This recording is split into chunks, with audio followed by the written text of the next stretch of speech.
Hi! Paghagip sa hi! Hi mga langga! Welcome back sa ating page. Ako nga pala si Jen at andito ako sa New Zealand nagtatrabaho kasama ang aking asawa na si Mike bilang mga dairy farmers dito sa isang farm at ngayon ay minamanage na namin. Marami tayong ganap for today mga langga kaya naman unahin muna natin sa pagpapainom ng mga guya. Isang mob na lang yung papainumin namin kaya naman mabilis na lang tayong matatapos. Ito na lang sila yung inaantay namin na maging 90 to 100 kilograms yung timbang nila para mauwi na namin.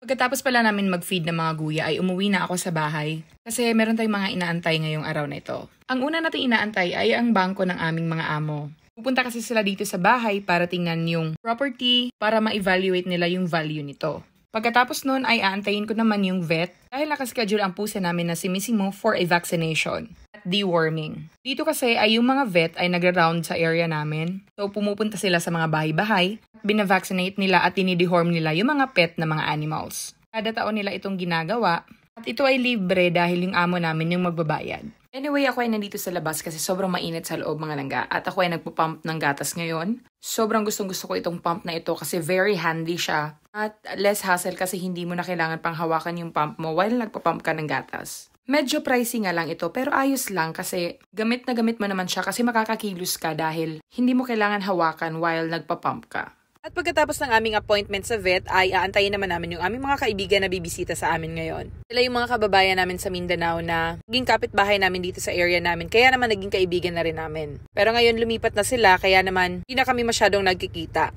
At yun na nga, bibisita sila sa amin ngayon kasama ng isa nilang kaibigan na kakarating lang dito, galing rin sa Mindanao at ngayon ay nag-aaral para maging isang dairy farmer. Pagkatapos ng ilang minuto ay dumating na rin yung mga taga-bangko. Mabilis lang nila chinek yung bahay. Chinek lang nila yung kwarto, yung mga bintana dito, kung mayroong mga sira, yung garahe at yung kabuuan ng bahay. Tapos umalis na rin sila. Pagkatapos ng ilang oras ay dumating naman yung vet.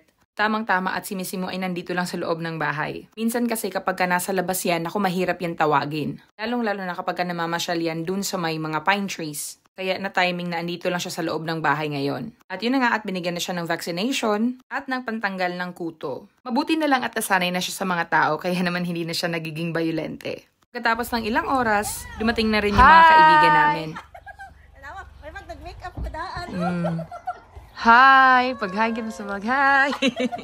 Si Poland at si Joey ay from Tuganay. While taga Panabo City naman, yung kasama nila na si Ma'am Miriam. At nasabi ko nga kanina na kakarating lang ni Ma'am Miriam dito sa New Zealand, kaya naman pinapasyal siya nila Joey at ni Poland around dito sa area namin. At para ma-meet din niya yung mga kaibigan naming mga Pinoy. At gusto rin makita nila Joey at ni Poland yung baby namin. First time nilang makita si baby kasi hindi sila dumating nung birthday party nung kapitbahay namin. Anyway, si Joey pala ay registered nurse dito sa New Zealand. At sila ni Poland ay mag-asawa. At dahil parehas kaming mga taga Mindanao at magkalapit lang yung lugar namin, grabe yung chika namin, lalong-lalo na sina Papa, Mama at sila Poland. Nagstay lang siguro sila ng mga 30 to 45 minutes para sa chikahan namin at pagkatapos ay namasyal naman sila sa iba pang mga kapitbahay naming Pinoy dito sa area.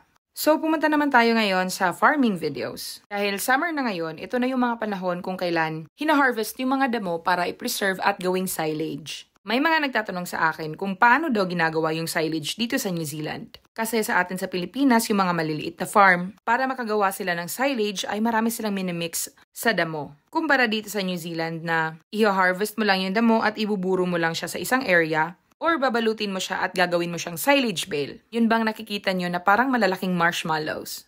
Yes, mga langga, mga damo po ang laman nun. Yung mga tao kasi na mga nakatira sa town, hindi nila alam kung ano yung laman ng mga nakikita nila sa gilid-gilid na minsan yung balot ay kulay white, minsan naman ay blue, minsan naman ay green, at kung ano-ano pa. Para po magawa ang ganong silage, kinakailangan muna na pahabain yung damo. At ginagawa lang namin ito during springtime kung kailan malakas ang tubo ng damo. Ibig kasing sabihin nito ay magkakaroon kami ng surplus na grass. Kaya naman sinesave up namin yung mga paddocks para pahabain lang yung damo at i-prepare ito para sa cutting for silage making. Kaya naman kung nakikita nyo, yung damo na kinakat ng tractor ay meron na siyang parang brownish sa top. Yan ay yung seeds na tumutubo na sa damo. Ideally, dapat nasa mga 2 cm to 5 cm yung haba ng damo at nasa 4,000 kgs dry matter per hectares para ma-ensure yung high quality feed ng damo na hinarvest. Katapos ma-mow ng mga damo, meron namang isa pang tractor na may mga attachment na pang-rake ng damo at yun na nga yung ginagawa niya.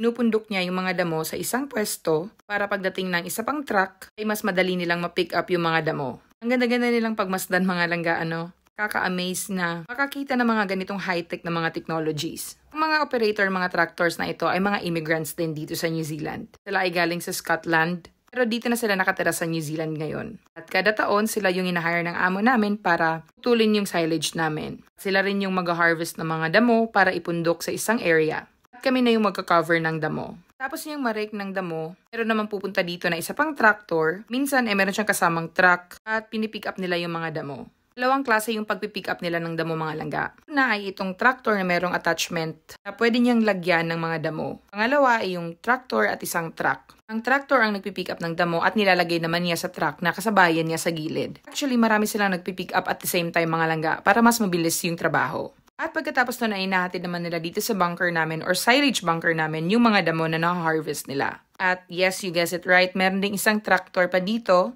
at siya naman yung taga-compact ng damo. Kailangan kasi na i-compact yung mga damo para maburo siya ng tama. At walang mga air bubbles na makapasok para hindi siya madaling malanta. Last year, sobrang dami naming na-harvest na damo dito sa farm, mga langga. At binili rin ng amo namin yung mga damo sa kapitbahay namin dahil meron talagang mga surplus nun ng damo dito sa area dahil malakas yung tubo. Pero ngayon, konti lang yung mga na-harvest namin. Pero kahit na ganun, mga langga, mahaba pa rin itong silage stack namin. Isa ito sa pinaka-ayoko na trabaho, mga langga, ang mag-cover ng silage stack. Kasi kung nanonood kayo ng mga farming vlogs ko dati, alam nyo na kung ano yung ginagawa namin sa silage stack. Yes, you guessed it right, mga langga.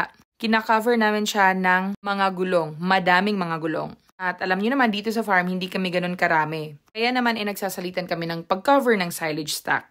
Last year nga, mga langga, nako, sobrang late na naming natapos nang nag-cover kami ng silage stack. Although, hindi naman namin tinapos na makaviran lahat ng silage stack namin last year in one time lang, pero inabot kami ng mga 12:00 ng hating gabi. Dahil rin matagal natapos silang mag-harvest ng mga damo. Tapos, 3 lang kami ni Travis at ni Mike na nag-cover ng silage, kaya naman sobrang bagal namin. At 2 pa yung aming kailangan na i-cover dahil meron pa kaming ginawa na stack doon sa kabilang side ng farm. Kaya itong panahon na ito talaga, ito yung isa sa mga nakakapagod na trabaho dito sa farm. May exercise ka talaga. Pero maganda rin naman siya actually, lalo na kapag gusto mong mag-lose ng weight. So yun yung mga ginagawa namin dito sa farm, mga langga, during this time of the year na summer na at patapos na yung mating season. Pero bear in mind, mga langga, na hindi po lahat ng farm ikatulad ng farm namin. Meron po kasi mga iba't ibang sistema dito sa New Zealand. Kaya kung nagtataka kayo kung meron kami mga ginagawa dito sa farm na hindi naman ginagawa ng ibang farmers, nun po talaga yon kasi paiba-iba po yung sistema ng farming dito sa New Zealand. Anyway, mga langga, thank you so much for watching. Yun lang po yung ating vlog for today. Sana nag-enjoy kayo sa panonood. Kung bago kayo dito sa aking page, don't forget to follow, like, and share yung ating mga videos. Shoutout nga pala sa inyong lahat ng mga nanonood. Maraming salamat po. God bless!